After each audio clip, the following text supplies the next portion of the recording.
ఈ ప్రాంతం యొక్క విషయాలను విపులంగా తెలియజేయడం జరుగుతూ ఉంది.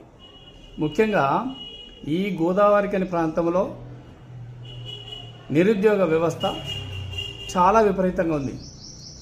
దానికి తోడు ఈ ఓసీపీల కారణంగా ఉపాధిని చాలా మట్టుకు కోల్పోయినటువంటి ఈ యువత వలసబాట పట్టి ఇతర ప్రాంతాలకు చదువుల కోసం కానీ పనుల కోసం కానీ తమ యొక్క నైపుణ్యాన్ని ఇక్కడ వినియోగించుకోకుండా ఇతర ప్రాంతాల్లో ఉపయోగించుకోవడం వల్ల ఈ ప్రాంతము పూర్తిగా కుంటుపడ్డ వ్యవస్థగా మారిపోయింది.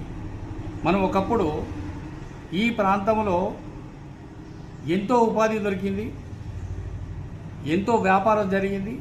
అయినప్పటికీ కూడా ఈరోజు ఓసీపీలు కారణంగా బొందలగడ్డగా తయారై దానిని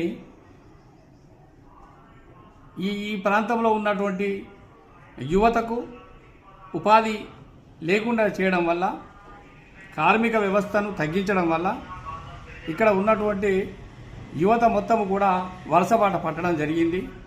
దాని కారణంగా ఇక్కడ అభివృద్ధి పూర్తిగా కుంటుపడ్డదని చెప్పి మనం చెప్పచ్చు.